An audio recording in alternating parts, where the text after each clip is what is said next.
The morning of my SAT exam started like a nightmare. I couldn't wake up from.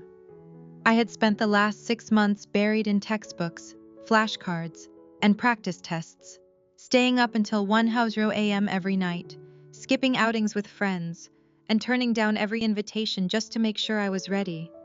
This test wasn't just an exam to me, it was my ticket out. I had big dreams studying computer science at a top university, building a career, and eventually living a life where I didn't have to constantly feel like I was walking on eggshells in my own home. My alarm went off at 6:00 a.m.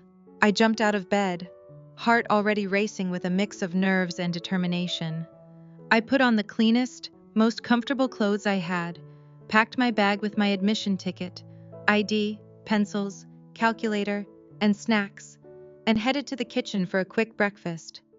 That was when I noticed something was wrong. The house was too quiet. Usually, on Saturday mornings, the place was filled with noise, my sister Lila blasting music from her room, my mom shouting about chores, my dad banging around in the garage. But today, the air felt heavy, thick with a kind of tense silence that made the hair on the back of my neck stand up. I poured myself a bowl of cereal and sat down, trying to ignore the knot of anxiety tightening in my stomach. I kept checking the clock. I needed to leave by 7:15 a.m. at the latest to get to the testing center on time. I was about to take my first bite when my parents walked in. They didn't look at me the way they usually did. Not that they ever looked at me with much warmth anyway.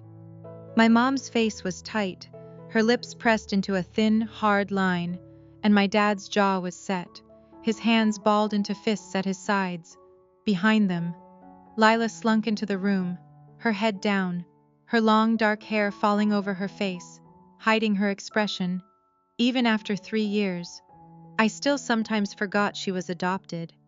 She looked nothing like any of us, olive skin, dark eyes, while my parents and I were all fair-haired and blue-eyed, but my parents treated her like she was made of glass, like she was some precious, fragile gift they had been lucky enough to receive.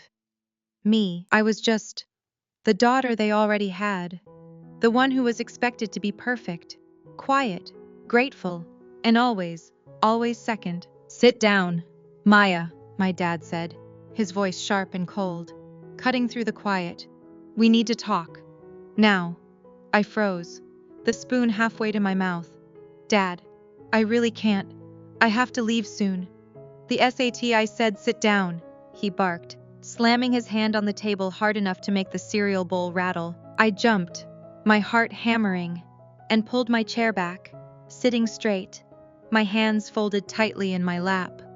This wasn't new. This was how it always was. Anything that went wrong, any bad mood, any problem, and I was the one who ended up in the hot seat. I just couldn't imagine what I had done this time.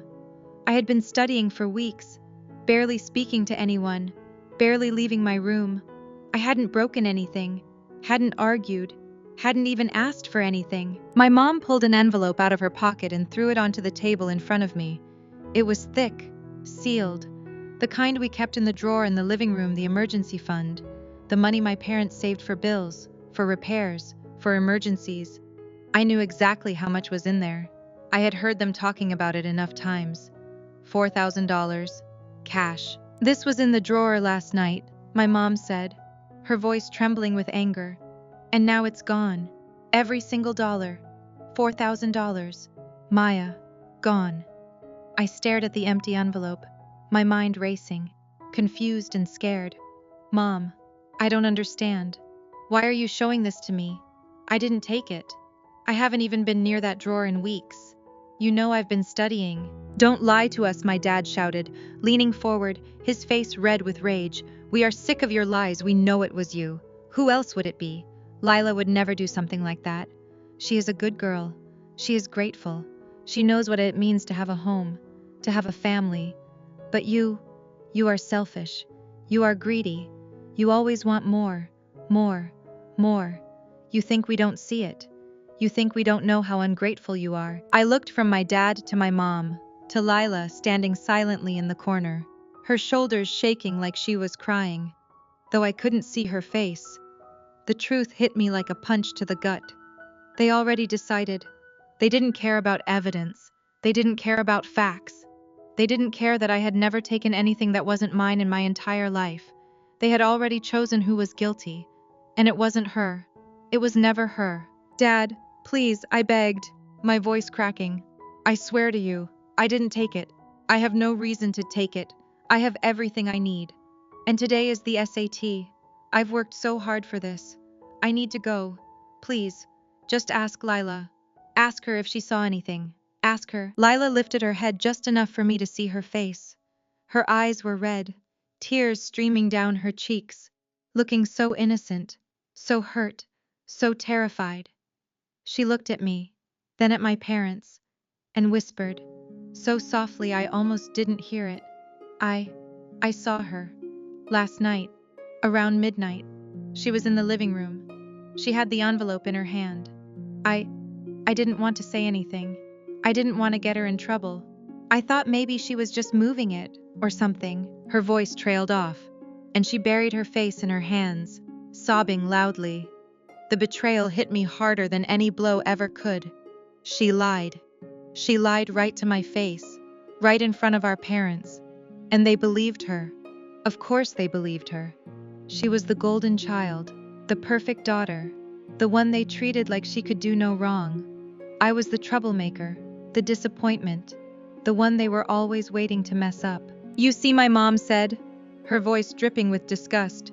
Even Lila didn't want to tell on you. She is too kind, too good. But you stole from your own family. You stole money we needed to fix the roof, to pay the electric bill, money we work hard for, money we give you a roof over your head for, food on your table for, and you just take it like it's yours. I didn't do it, I screamed, tears finally spilling over, hot and fast, running down my face. She is lying. You know she is lying. You know how she is. She takes things. She breaks things. She lies. And every single time, I get blamed. Every time you never believe me. You never listen to me. You just love her more. My dad stood up so fast his chair fell over backward with a loud crash. He walked around the table, grabbed my arm, and yanked me out of the chair, pulling me so close his face was inches from mine. His grip was tight, painful, bruising. Listen to me, and listen good, he hissed, his voice low and dangerous. You are going to stop this right now. You are going to stop screaming. You are going to stop lying. And you are going to take the blame. You are going to tell us you took it. You are going to say you were wrong, that you made a mistake, that you are sorry, and you are going to do it right now. I stared at him, horrified. What? No, I didn't do it. I won't say I did. I have to go to the test center, please. Dad, please. I worked so hard. This is my future. Your future, he spat, shaking me roughly. You have no future if you act like a thief, if you act like a criminal. You want us to help you pay for college. You want us to support you. You want us to do anything for you. Then you will do exactly what I say. You will take the blame. You will apologize. And you will make this right. Or else you won't go anywhere. You won't take that test. You won't go to college. You won't leave this house. Do you understand me? It wasn't me, I sobbed, struggling against his grip, uselessly. Why are you doing this? Why do you always take her side? She is adopted. She isn't even your real daughter. I am your flesh and blood. The words were out before I could stop them, born out of years of pain and frustration and hurt. I knew it was a mistake the second I said it. My dad's face turned purple. He shoved me backward so hard I fell to the floor, hitting my elbow sharply against the leg of the table. How dare you, he roared, towering over me. How dare you say that Lila is our daughter? She is family. She is better family than you will ever be. She is kind and sweet and grateful, and she loves us. You are nothing but a selfish, jealous, hateful little girl. You are jealous because she is better than you in every way. Jealous because we love her. Jealous because she matters more. He knelt down, grabbing my shoulders, forcing me to look up at him, his eyes burning with rage. Here is how it is going to go. You are going to admit you stole the money. You are going to say you were going to use it for clothes, or trips, or whatever stupid thing you think you need. You are going to say you were wrong, that you regret it, that you will never do it again. And then, We might let you go take your stupid test, but only if you do exactly as you are told. If you don't, if you keep lying, you stay here. You don't go. You lose everything. And we will call the police. We will tell them our daughter is a thief. We will press charges. Do you want that? Do you want a record? Do you want to be a criminal for the rest of your life? I looked up at him, at my own father, the man who was supposed to protect me, supposed to love me, supposed to be on my side. I looked at my mom, standing behind him, arms crossed, cold and unmoving, looking at me like I was garbage. I looked at Lila, still crying, but now with a small, almost invisible smirk playing at the corner of her mouth, satisfied, triumphant, knowing she had won again. My mind raced. He would do it. I knew he would. He was angry enough, cruel enough, biased enough to actually call the police, to ruin my life, to throw away everything I had worked for just to protect her, just to make sure she never had to face any consequences for anything she did. And if I didn't take the blame, I wouldn't get to go to the SAT. 6 months of studying, 6 months of sacrifice, 6 months of dreaming, gone.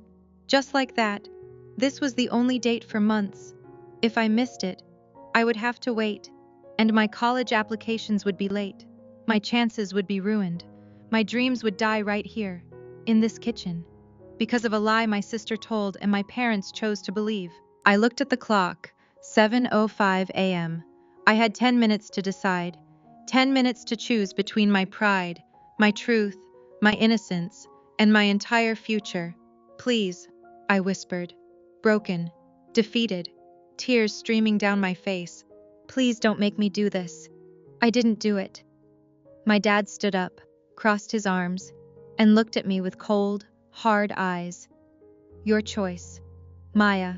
Admit it, or stay here forever. I took a deep, shaky breath, feeling my heart shatter into 1,000 pieces, feeling every bit of love I had ever had for them turn to dust in my chest. They didn't care about the truth. They didn't care about me. They cared about her. Only her. Fine, I choked out, my voice barely audible. Fine. I took it. I'm sorry. I was wrong. I shouldn't have done it. I won't do it again. Silence filled the kitchen. Heavy, terrible silence. My mom nodded, a satisfied look on her face. Good. See? That wasn't so hard. Now, go. Get out of here. Go take your test. And don't think this is over. You are going to work this off. Every cent. You will work every weekend, every holiday, every free moment until that $4,000 is paid back to us. You are grounded until further notice. And if you ever touch anything that isn't yours again, you will regret it. I scrambled to my feet, wiping my face roughly with my sleeve, grabbing my bag from the floor, my hands shaking so bad I could barely hold the strap. I didn't look at them. I didn't look at Lila. I ran out of the kitchen, out of the house, slamming the door behind me, gasping for air like I had just escaped drowning. I walked as fast as I could toward the bus stop, my legs trembling, my chest tight, tears pouring down my face, not caring who saw me. It was 7:18 a.m. I was late. I was heartbroken. I was humiliated. I was innocent. But I had just confessed to a crime I didn't commit, just so I could take a test that was supposed to save me from this life. As I waited for the bus, I replayed everything over and over in my mind. Lila's lie, her smirk, my parents' rage, their absolute refusal to even consider I might be telling the truth.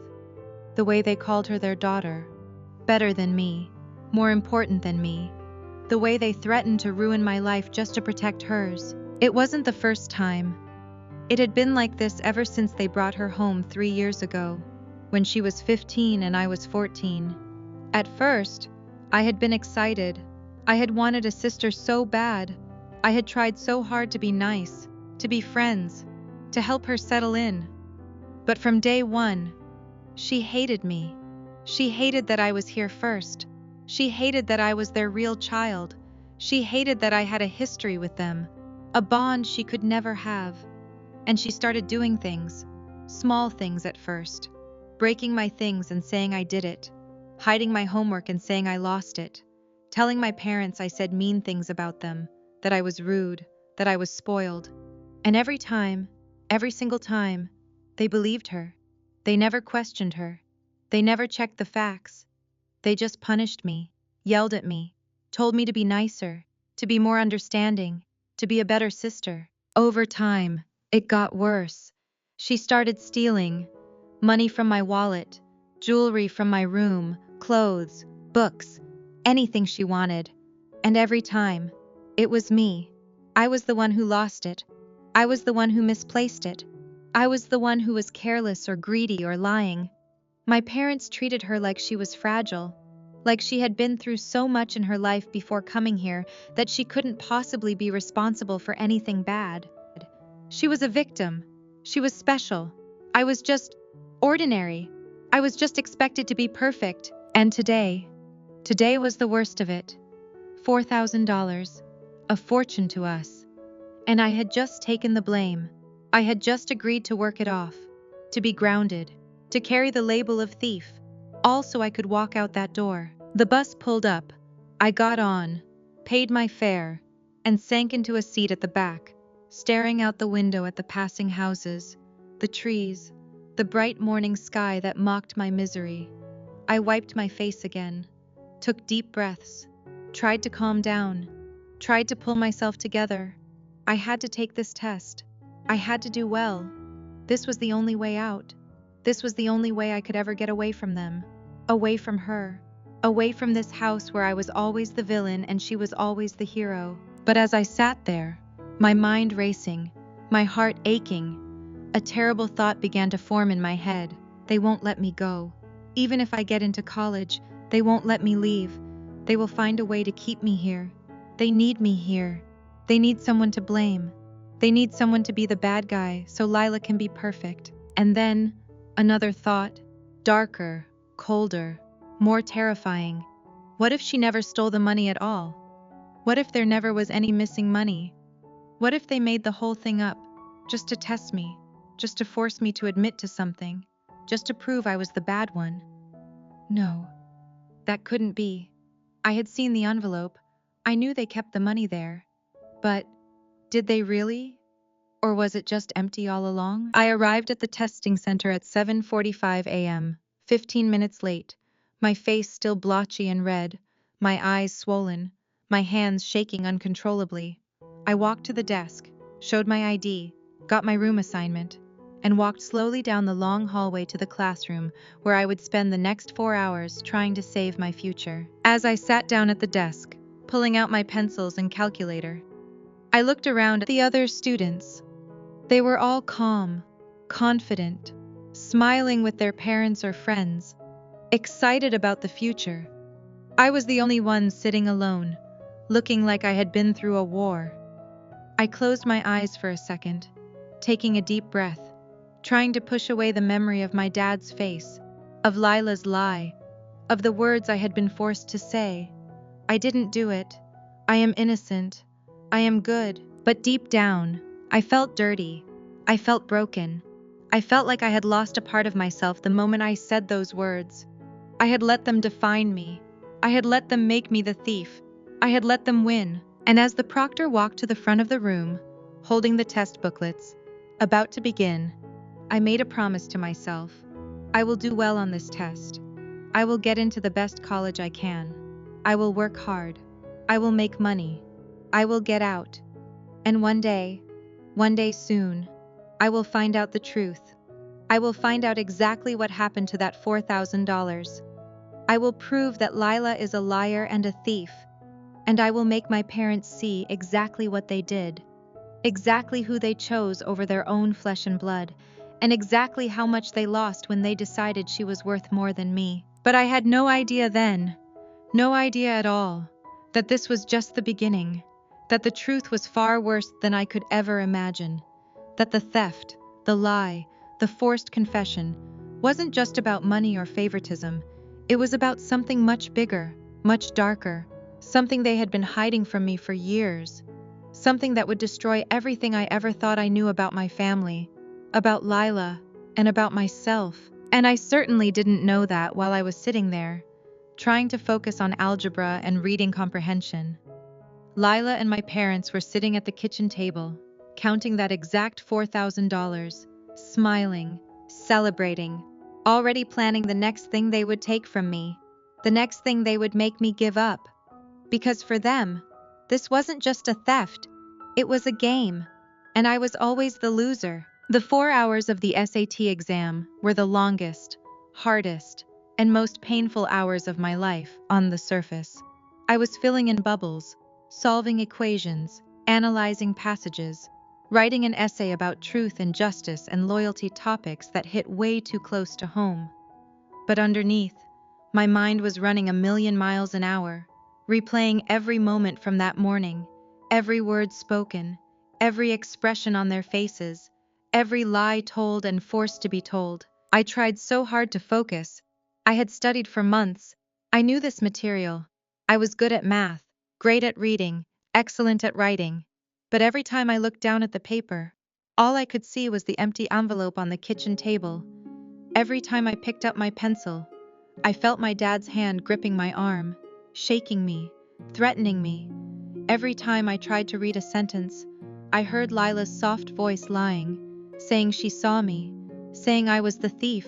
By the time the proctor called out "Time's up," I was completely drained. My hand was cramping, my head was throbbing, my eyes were burning from holding back tears for hours.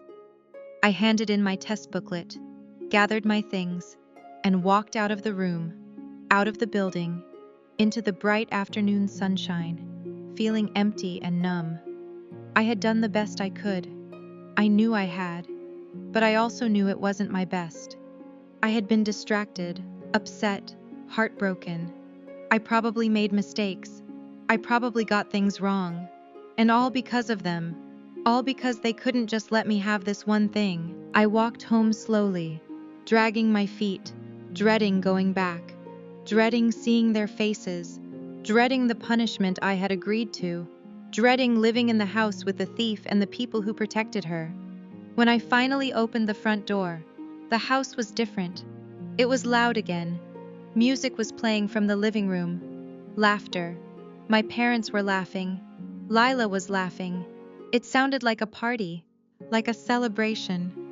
I walked into the living room and stopped dead in my tracks. They were sitting together on the sofa, all three of them, eating pizza, drinking soda, looking happy, relaxed, like they didn't just ruin my life a few hours ago. Lila was wearing a brand new dress, bright and expensive, and holding a brand new tablet in her hands. On the table in front of them were shopping bags, clothes, shoes, makeup, books, and right in the middle, sitting open, was the envelope. The same envelope that had been empty that morning.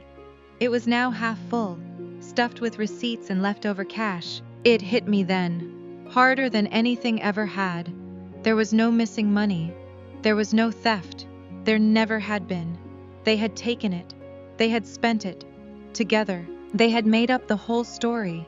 They had lied. They had set me up. They had accused me, threatened me, forced me to confess to a crime I didn't commit, humiliated me, hurt me, all so they could spend $4,000 on themselves and her, and make me feel guilty, make me feel bad, make me feel like I owed them, make me work to pay back money they had already spent. They looked up when I walked in. My mom smiled a bright, happy, cruel smile. "Oh, Maya, you're back. How was the test? Did you do well?" "I hope so, because you have a lot of work to do to pay us back. We already made a list. You will work at the grocery store every weekend, and help with the yard work every evening, and clean the whole house every week until every cent is earned back. It will take you about a year." We calculated. A whole year of work. But that's what happens when you steal, right? Lila giggled, turning the tablet over in her hands, not even looking at me. "Yeah, stealing is bad. Good thing some people learn their lesson, right?" My dad leaned back, taking a sip of his soda, looking completely relaxed, completely pleased with himself. "And don't think we forgot about the attitude you had this morning. Talking about how Lila isn't our real daughter. How dare you?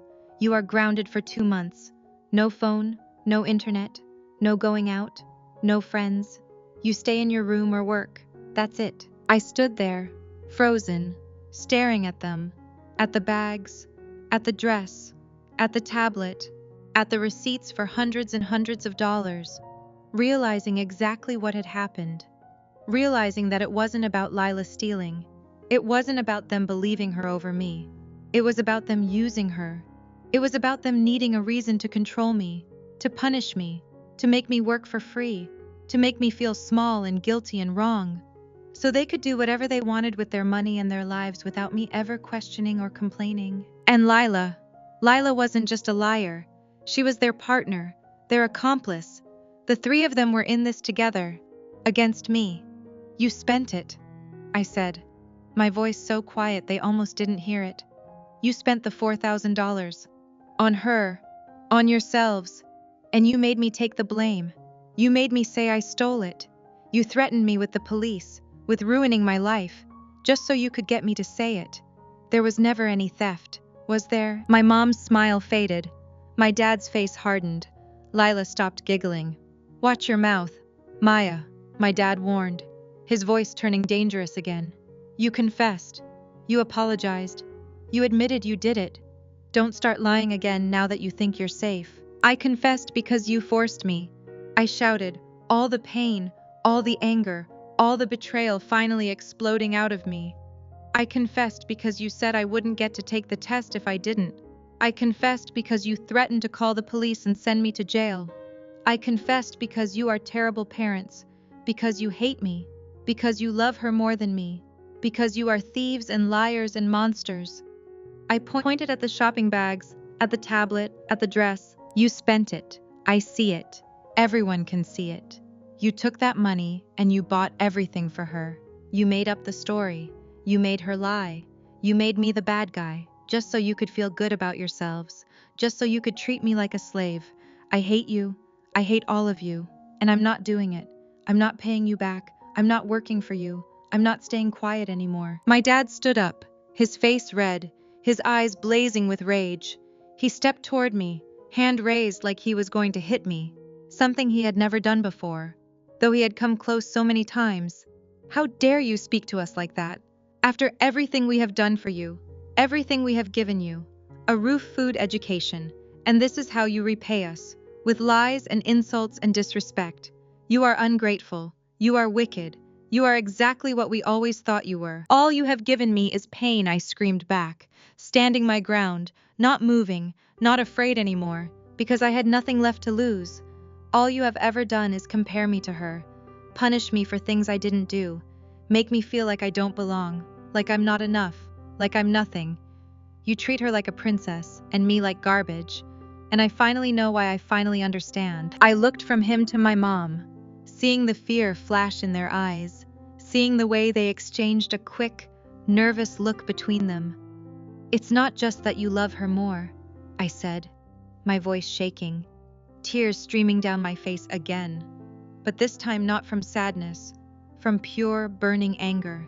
It's not just that she is adopted, it's something else, something you've been hiding since the day she came here, something you are terrified I will find out, something that explains everything. I thought back over the last 3 years, the way they looked at her, the way they talked about her, the way they were always so careful, so anxious, so desperate to make her happy, to give her everything she wanted, to keep her close, to make sure she never left.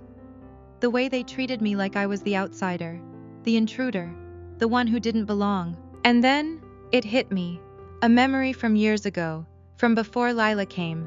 I had heard them talking late one night, arguing, whispering, "We have to do this.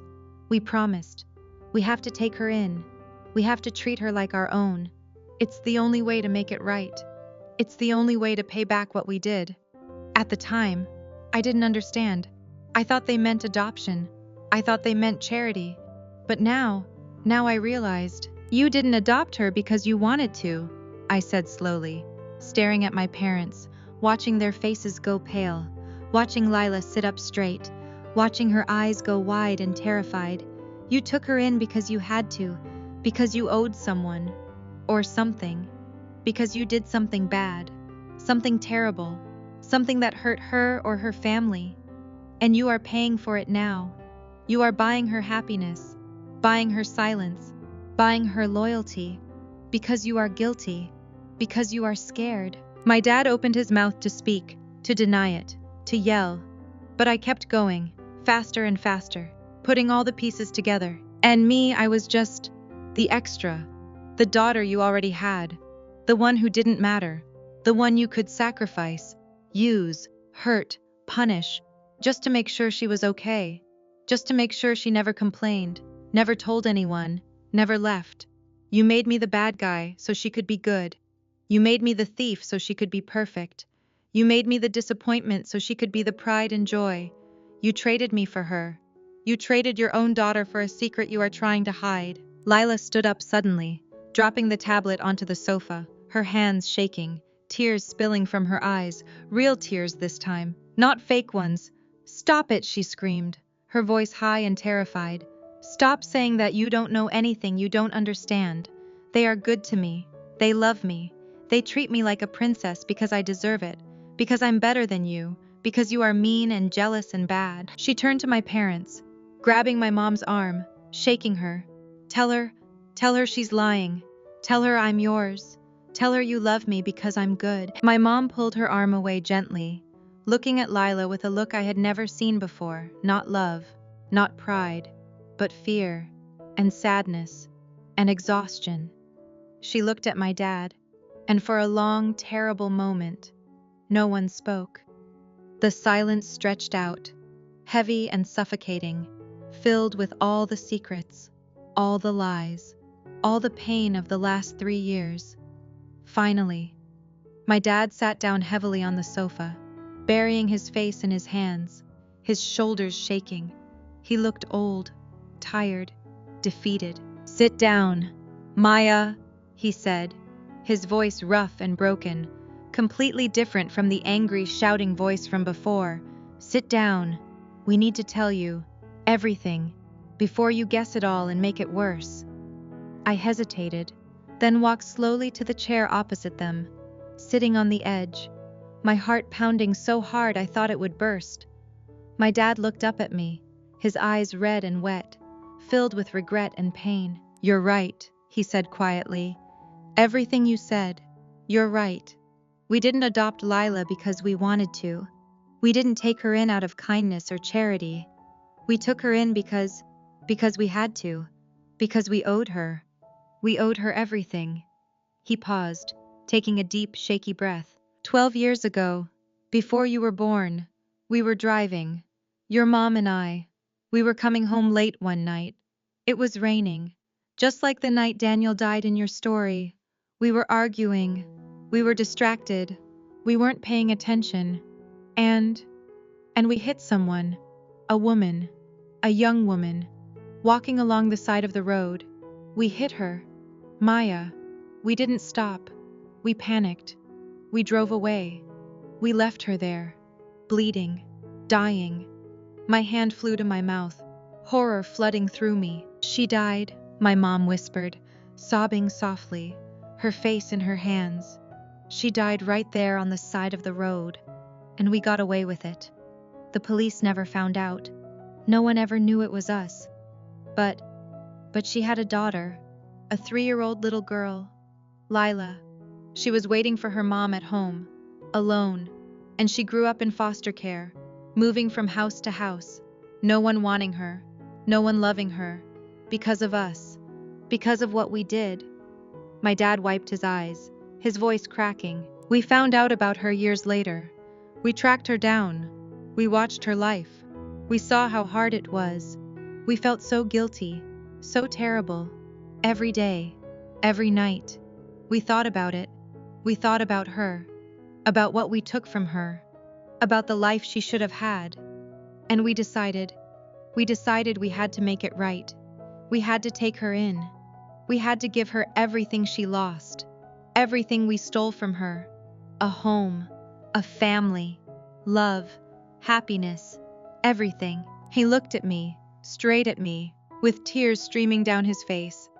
"And you were born a year after the accident. You were our blessing, our joy. But you were also proof that we could have happiness, could have a family, could have everything, while she had nothing, while we took everything from her.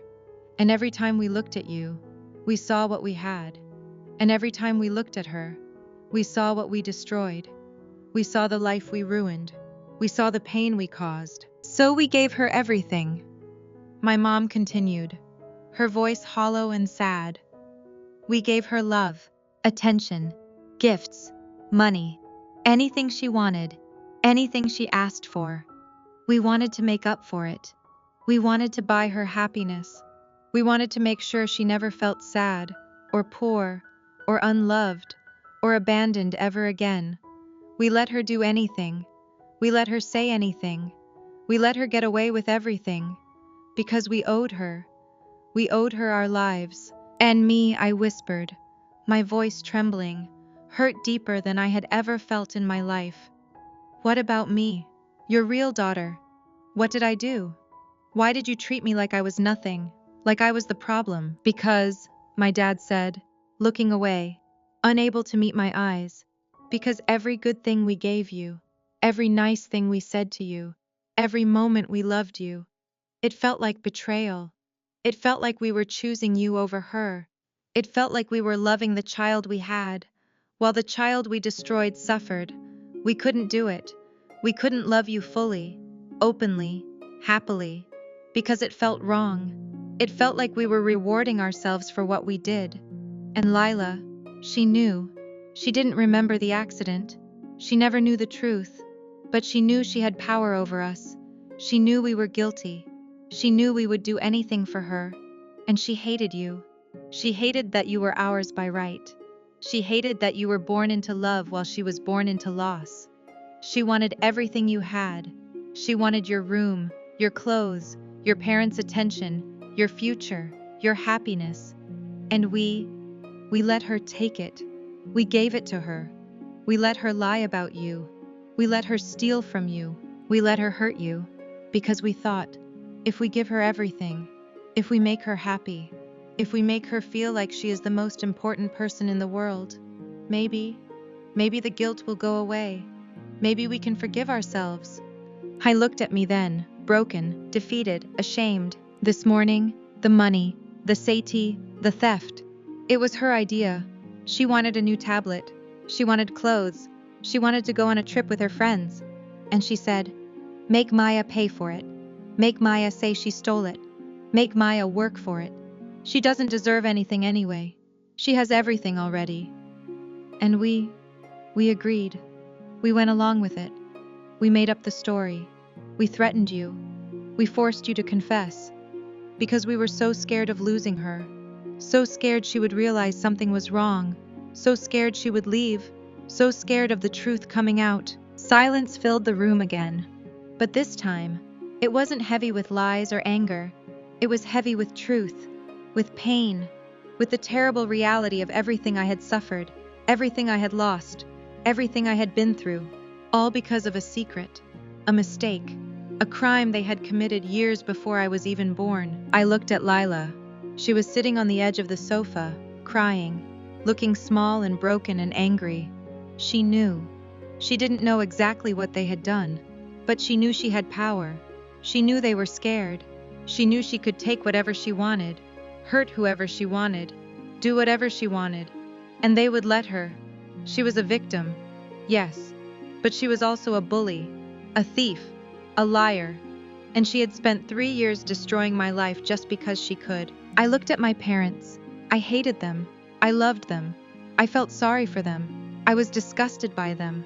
They had made a terrible mistake. They had run away from it. They had carried the guilt for years.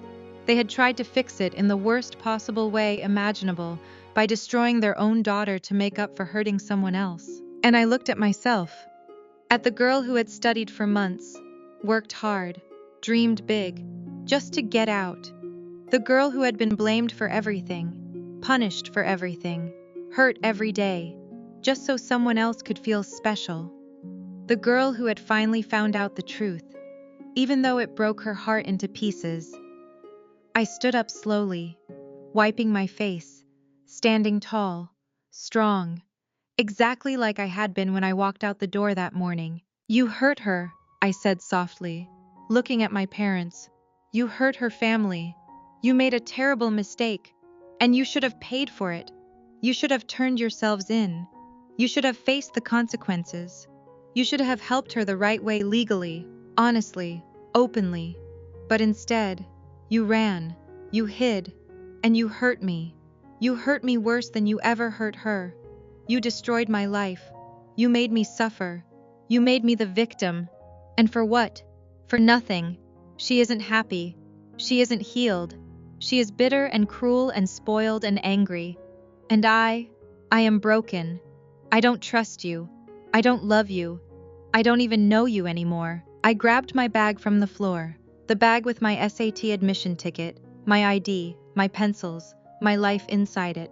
I got a good score, I said, and I saw them look up, surprised. I know I did.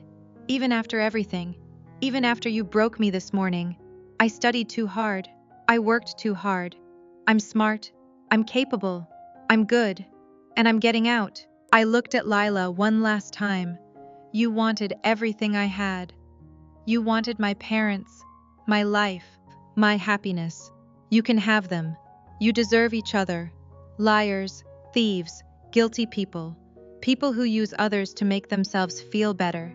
You can have the house, the money, the attention, the lies.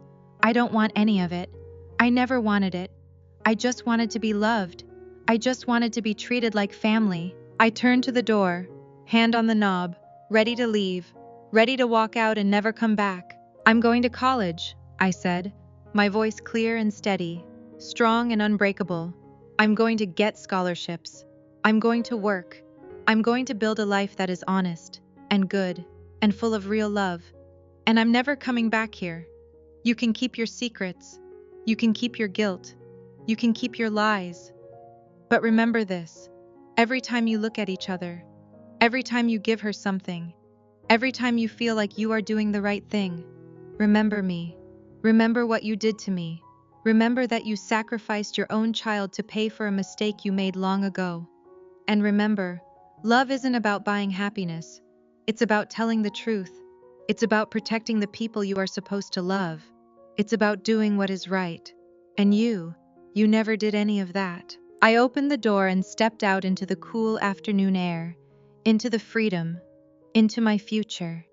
Behind me, I heard crying, loud, terrible, broken crying from all three of them. I heard apologies. I heard begging. I heard them calling my name, asking me to come back, saying they were sorry, saying they would change, saying they loved me. But I didn't turn around. I didn't look back. I kept walking, away from the house, away from the lies, away from the family that was never really mine, away from the girl who stole everything and the parents who let her. I didn't know what would happen next. I didn't know how I would survive. I didn't know if I would ever be truly happy or truly whole again. But I knew the truth. I knew who I was. I knew I was good, and honest, and strong, and worthy of love. And I knew that even though they had tried to take everything from me, even though they had hurt me more than words can say, they couldn't take my future. They couldn't take my heart. They couldn't take the truth. And that was enough. Because in the end, truth is the only thing that sets you free. And I was finally, truly free.